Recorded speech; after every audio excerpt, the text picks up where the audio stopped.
Hey, this is Sasha, and thanks for joining me for another video training lesson. And in this video lesson, what I want to do is share with you how to make this ebook cover for your Amazon Kindle book or any ebook that you're looking to create. It's not that difficult, it takes a few minutes. And once you get the hang of Photoshop, it actually takes you a lot less time than outsourcing. Now, of course, if you're making these covers all the time, eventually you may want to start outsourcing these kinds of things. But I'm going to share with you how to really do this in less than about 15 minutes. And you can also download the exact raw files on my website, which you can check the description for where this post is at, and then download those files so that way you can open them up and work with me directly. So in either case, let's get started. All right, so in order to start creating our cover, we're going to need to create a new canvas. So we'll go to File, New, or you could use the shortcut Control N. I'm just going to hit the New key right over here. As far as our pixel sizes go and our dimensions, if you look on screen, you know, I have a few dimensions right there set, but the standard size, as I look over here, what they're doing right now is 2813 by 4500 pixels. So once you have that, we're doing 72 on the resolution. You could bump it up to 150 or 300, which is a lot better for print, but I'm just going to leave it right here. It's 2813 by 4500 right there. So this is our base canvas layout. It's a 1:6 ratio proportion for the screen for the cover. So what we need to do now is start working in it. Now, what I typically like to do is start with the text and then start adding into it. But since we're working in a cookbook and we're looking to create a cookbook-based cover, I like to start with the visual element first, just to see where things are placed and get an idea there, and then kind of manipulate the text and then add the embellishments after that. So why don't we pick out an image here real quick and put it on screen. Okay, so here's my base image that I have that I imported right there. In either case, what I need to do now is kind of manipulate it a little bit and see how is it that I want to design my cookbook cover. So you could either put an image something like this, you could do it like that. It really just depends on the image itself and then how you're designing and developing the overall cover. So in our case here and in our situation, what I'm going to do is just kind of put it off to the side over here by just dragging it a little bit. And I want to play with a darker background as well. So I kind of want the food to stand out. I could either play with a darker background. So just to give you a little insight, I'm going to create a new layer real quick, take the paintbrush and just play with a darker background just to see which way I want to go with it. So I could kind of start with a darker tone right here and make the food stand out. Or the other approach is to make it a little more whiter, which sometimes for cookbooks also tends to work out really well. It just depends on the type of photo that you have and what you're looking to do. So in this case, in this scenario, I might just do white because it'll give me a little more flexibility for the text. So that's the route I might go with. So why don't I go with that approach? So here, my next step would be to ultimately start figuring out where the text would go. So if I look at this right here, my next stage is to ultimately figure out that text. And what I want to do now is go into this text tool right there, and I'm just going to put down some text. So if I get rid of the zoomed in area, I'm going to start with, let's just say, picking a title out and playing with a few different fonts. All right, so I basically chose my fonts here. I have a few different variations, but that sometimes takes a little bit of time, so I've cut right into it. I've chosen the fonts that I have as Gotham Media Regular, and then the other font that I've chosen is the Century Schoolbook Italic font. So it kind of gives me those two fonts that I want to play with. I usually don't like to play with too many fonts, and that is because it makes things disconnected. So 2 fonts is usually pretty good. So now what I want to do is play with the sizing and positioning. So for example, what I want to do is, let's just say we're calling this 30-minute breakfast meals. I want to start playing with the different sizes, and each one of these is a different layer. If you look over to the right over here, we have a different layer for each kind of text phrase, and that allows me to modify the color, that allows me to move them around pretty easily. So that's kind of ultimately what I've done. So what I want to do is right here, as I go ahead and now start playing with it, now I'm just going to play with the sizing. So I want the 30-minute to be pretty big. So I want to also make sure I give myself a little bit of space. So if I just drag some guides over here around this area, I want to give myself a little room just in case, you know, just some spacing for the text for just different devices. Make sure my titles are just right in there. So I'm going to make this right there, 30 somewhere around like that. We'll play around with this here in a minute. And now I'll take these two, select them, holding the shift. So now I have those two layers selected. I'm going to reduce that size just a little bit more. Okay, and then the minute, I can bump that up a little bit, holding shift while I do this. Okay, we'll get rid of this breakfast meals, put it more towards the bottom. So I could also put another guide right here just to see the bottom of my 30-minute meals here. If I hold Control and Alt and just use the scroll wheel, I get to zoom in with the mouse and just zooming in. So there I am. I'm looking at this right there. And there we go. That's kind of the level that I kind of want that. And now I play with, again, the sizing. So while holding Shift, I can reduce that 30. Using Shift and up and down arrows, I can start moving things around. And again, holding those two layers, moving those around. So now you can see I kind of have that basic position. Now I want to play with the breakfast meals. If I want it, I could do all caps.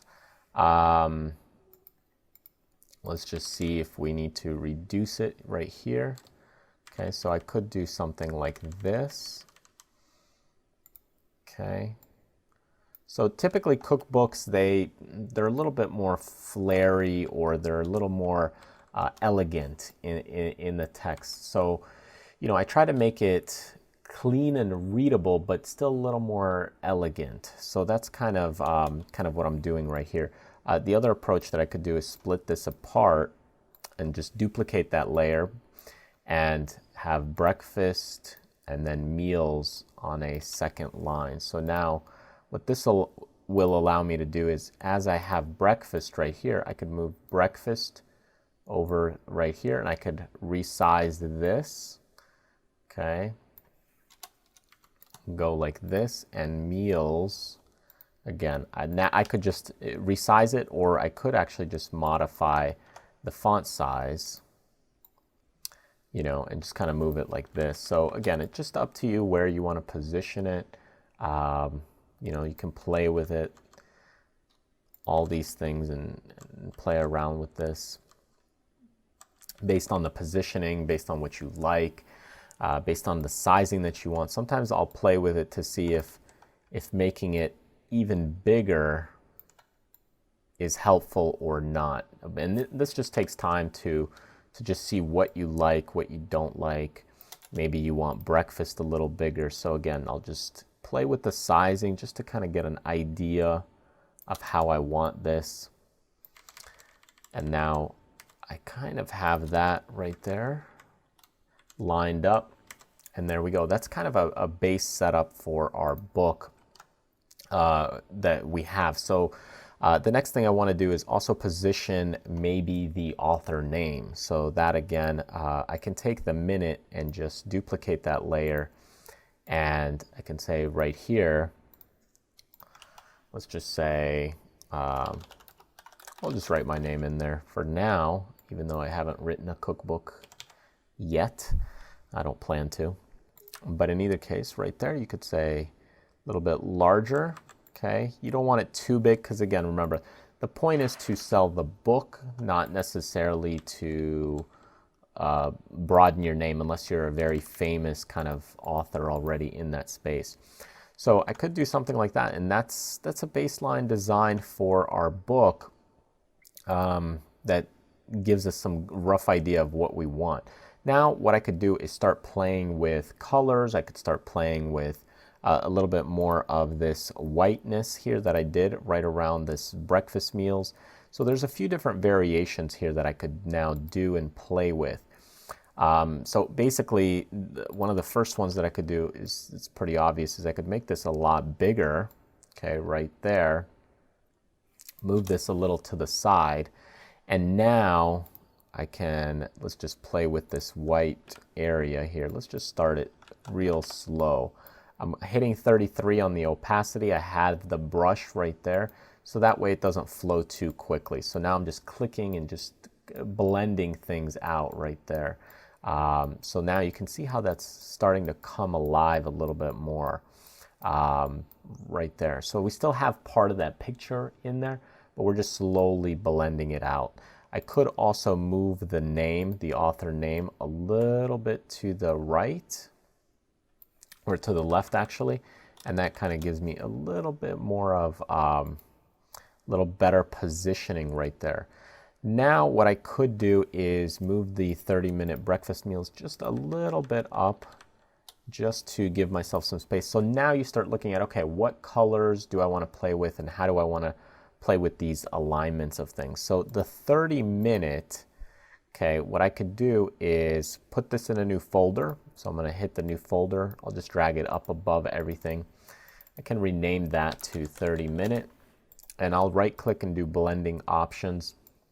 And now when I go over here and I do blending options, my color overlay that I do is I could pick something directly from the food color, the picture. So I could do something like that. I could do yellow, I could do green, I could do something exactly from that color. I think green worked out really well.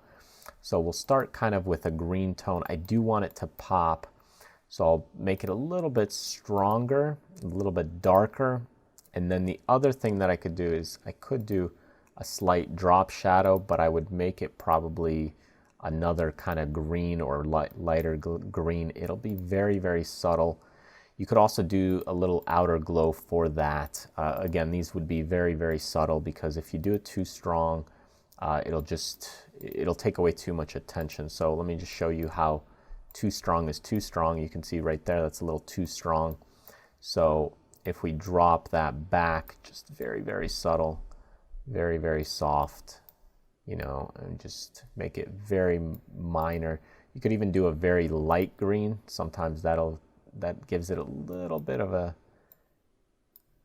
hint of something. And if you zoom in, you'll just barely be able to see it, but it gives it a little bit of something when people look at those covers. It just pops it out just a little bit. And then the breakfast meals, so I'll do the same concept. I could just copy this previous effect, copy layer style, and just paste it, right click, and let me just see, where is the paste? Maybe it's a little bit further over here. So if I go into the breakfast, paste layer style, you can see I've now created that same layer style. So now all I need to do is kind of edit it. So I'll go to the color again. I'll probably choose a different color now, since breakfast, we already have the green. Typically we want earthy colors. So doing yellow would be pretty good. It's just on white, it doesn't stand out as much. So sometimes I'll drop that back into maybe of an orange and green, even though yellow is really good for the eggs. So sometimes that'll work like this. So here we have the yellow, and potentially if you do the outer glow, let's just say a little darker, you might be able to get away with it. Sometimes you can't. Okay, probably on this one you really just can't do that. So let me go into the colors, and I'm just gonna go in and maybe go with could do this plum, but probably not. It's the yellow is a good one. So I'm just gonna put it into more of an orangey, redder coral tone.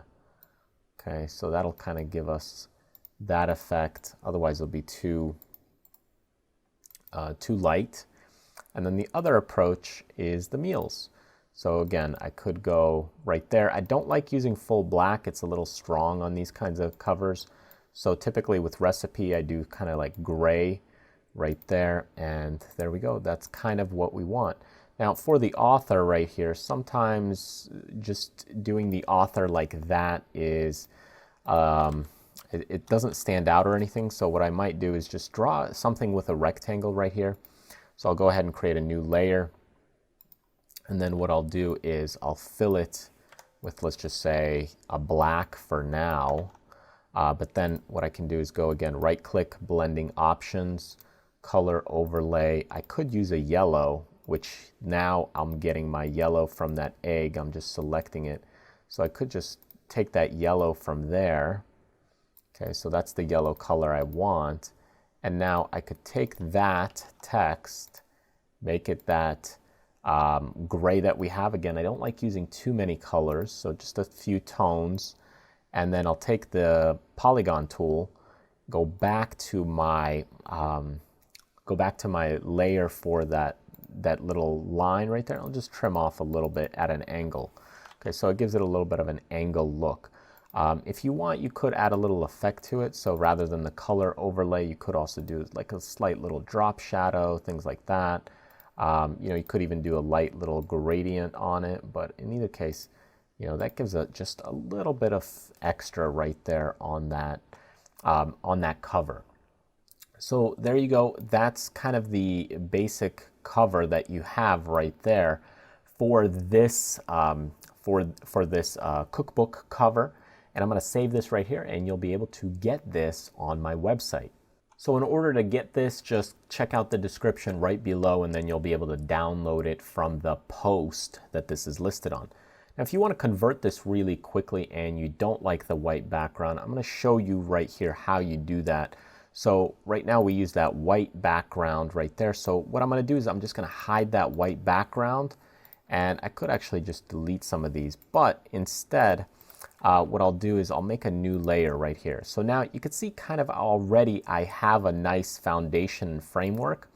So what I could do is, again, use the polygon tool right there and just kind of draw right around it.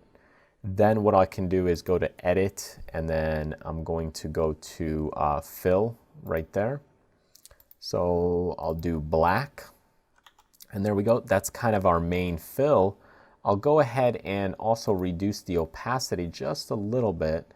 Okay, so now you kind of hide away some of those things in the background. So now you could see all of a sudden that cookbook has transformed.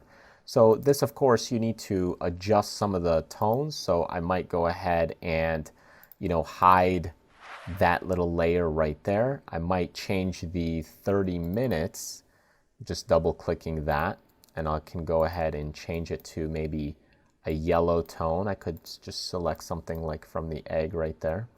Just make it a 30-minute egg colors. So just choosing a color, and then of course you could fine tune and choose the appropriate color. So I'll go ahead and choose that. The outer glow I might not even need. Same with the drop shadow. The breakfast, now what I'll do is the color that I'll choose is probably going to be white. And then the meals, again, I could just make it yellow as well because it's gray right now. I could make it orange, but going in the same color with the 30-minute right there, I could do something to that effect. If you wanted the minute part to be, let's just say white, I'll drag it out of there. I'll copy the breakfast part. Let's just say, where's the copy layer over here? Right click, copy layer style, and then we'll do the minute part right there. Right click, paste layer style, and now I have 30-minute breakfast meals. You can see it's right there lined up, and it's pretty much good to go. Now the other part is the author, so we change the author name. Again, I could just make that white. I'll just go ahead, use the text tool for that. Select white right there, and there we go. So you can move it around wherever you want, and there's your cover. There's your basic cover in a black version for the book. If you wanted it with a little bit of a border, you could go ahead and hit a new layer right there. go ahead and Control A to select everything. I'm going to go ahead and also just select the yellow as a color. So now what I do is stroke, and my stroke that I want it on the inside, probably about 15 points, and it's that yellow right there that we have. So I'll just go ahead and you can see it came out a little bit smaller than what my intention was. So, and that is simply just due to our resolution. So I'll just go ahead and apply it again. Maybe go 55 here and see if that looks a little bit better. So there we go. So now we have our yellow version for the cookbook. So there you go, pretty much 2 simple cookbook covers for you for your Amazon Kindle or any ebook really cover that you want to make in Photoshop. It didn't take us that long. And you can see it's just playing around with a little bit of elements, throwing in a photo, and it's very, very simple. I didn't make it too complicated. It's just working with some shapes and being a little creative with your settings and opacity. Remember, the key is the text elements. You have a slight little picture, and then the rest should kind of flow together. Don't overdo it. Keep it simple and make sure that it attracts the appropriate attention, because your cover in the end is your attention grabber to get people to continue to click through and read more about the book, read the description, read the testimonials, and so on and so forth. Thanks for joining me in this training video. If you want to see some of my training courses along with getting on my newsletter list so that way you can get some discounts, promotions, and get exclusive trainings, click the link right over here and you'll be taken to the sign up page where you can enter your name and email address and get on the list. But if you want to continue watching with me, then just click over here and you'll continue watching other business training and educational videos. Thanks again, and remember, do what you love, contribute to others, but most importantly, live life abundantly. I'll see you next time.